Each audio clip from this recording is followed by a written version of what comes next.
Torres. I think I don't know her, but she really put her finger on a really important aspect of this. Are we looking at the transactions, or are we looking at the asset?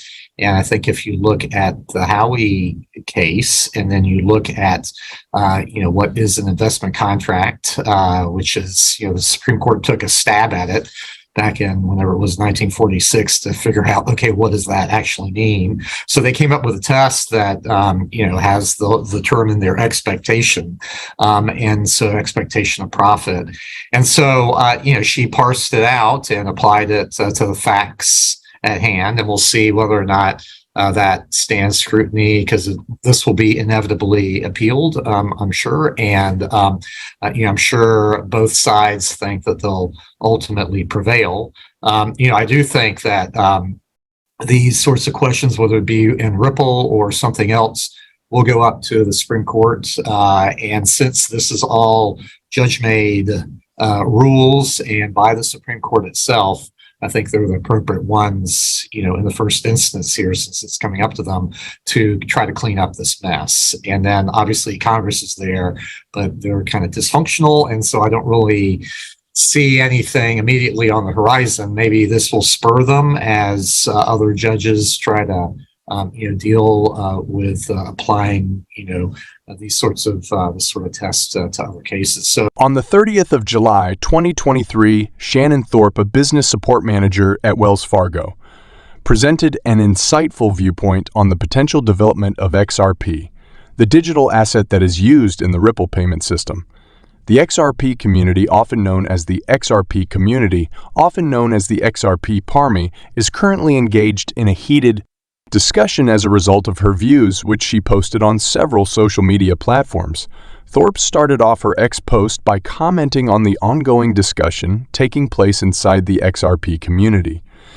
She mentioned that the community is split into two factions: those who base their predictions on historical trends and chart analysis, and those who feel that the utility of XRP and its potential to replace outmoded systems will eventually drive the price of XRP.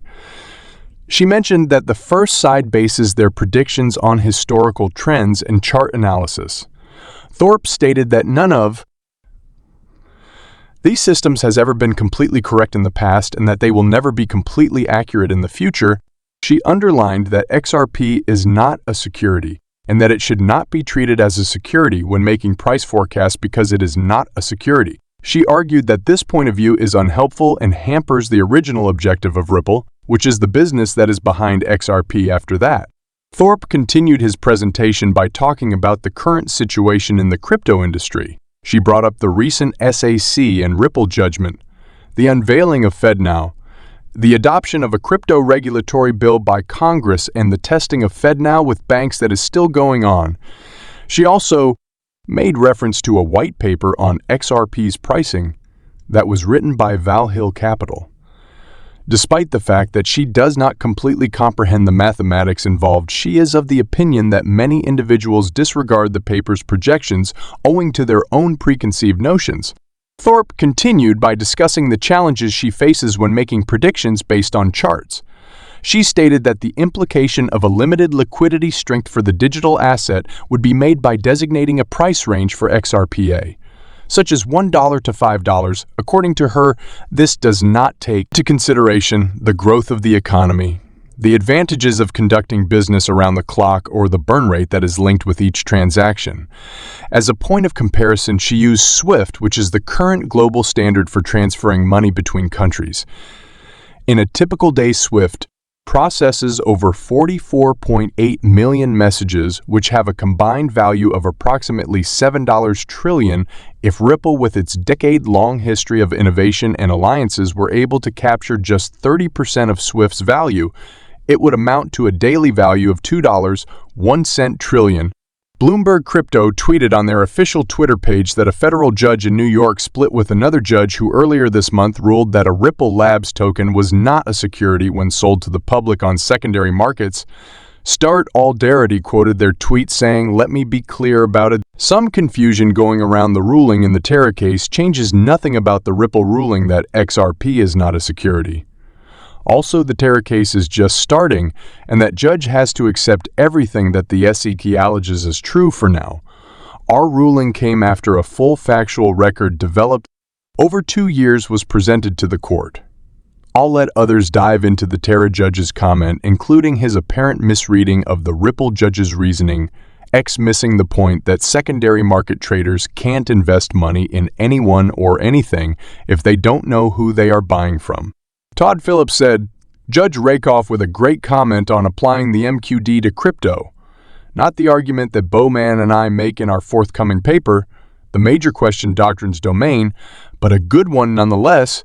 John Deaton quoted the reply by saying Todd believes this is a great and quoted the reply by saying Todd believes this is a great. Comment by Judge Rakoff regarding the application of the MQD to crypto. I find the judge's comment here to be one of the more weak, misguided, and unaware comments throughout his ruling. But hey, different strokes for different folks.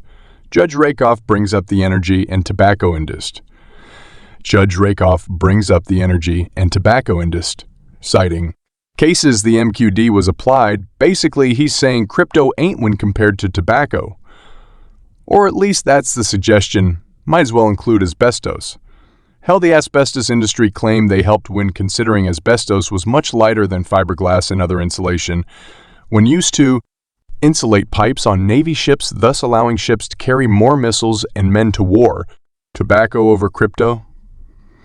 Really, Judge? Now let's evaluate whether Judge Rakoff's comment regarding the economic significance of cryptocurrency is accurate. Let's take a recent cryptocurrency case I'm familiar with. The Ripple XRP case. For almost a decade, Ripple has been focused on cross-border payments, promoting the utility of XRP to facilitate those payments. Now, just how significant is this one use case for this one cryptocurrency? In 2022, customers paid businesses around $2.08 trillion in cross-border payments, while over $150 trillion in cross-border payments occurred that year. Maybe, just maybe, Judge Rakoff is showing his age here. Although no doubt his age makes him very familiar with tobacco and asbestos, someone might also want to inform Judge Rakoff that the largest asset manager in the world, with $9 trillion under management, said Bitcoin and crypto can revolutionize finance as we know it. Crypto might be more significant of an economic issue than the judge realizes. The Republic of Palau has launched the Palau stablecoin on the XRP ledger, which is a dollar-backed cryptocurrency. The pilot program for a limited stablecoin has been initiated by the Republic of Palau and Ripple.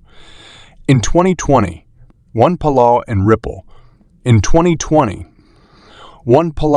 Ripple, the market leader in enterprise block cryptocurrency solutions, began working together to investigate new applications of blockchain technology. The issuance of the US dollar-backed Palau stablecoin will take place on the XRP ledger, which is a carbon-neutral blockchain that has been used to conduct millions of transactions over the course of the past 10 years. This blockchain enables anonymity and security for the settlement of tokenized assets, as well as liquidity of those assets. The pilot initiative will be implemented in stages, with the first stage requiring the cooperation of approximately 200 local retailers and government personnel in Palau. In addition, as part of this controlled stablecoin pilot program, Palau will utilize the Ripple CBDC platform, which is an end-to-end solution for central banks to issue their own central bank digital currency.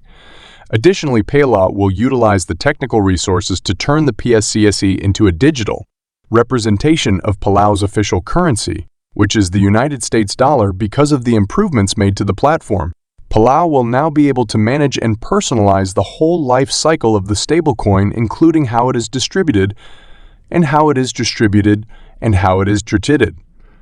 A digital unit that is produced on a blockchain and that maintains a set value is referred to as a stablecoin. In this scenario, the value of each PSC would be set at $1 United States dollar, and it would be released on the XRPL, along with a reserve and fiat currency. The operational mechanism is similar to that of other reserve-backed private stablecoins such as USDC or USDT. However, the involvement of the Republic of Palau's Ministry of Finance, MOF, represents a significant departure from those other models.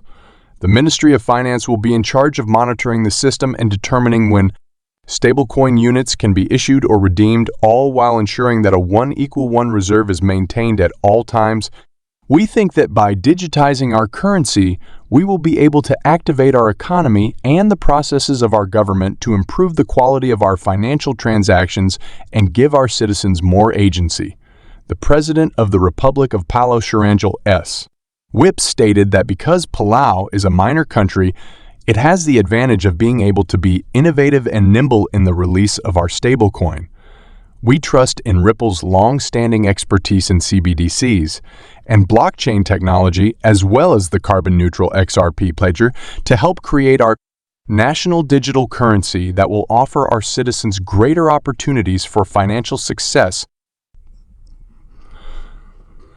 That's all for now. Thank you for watching.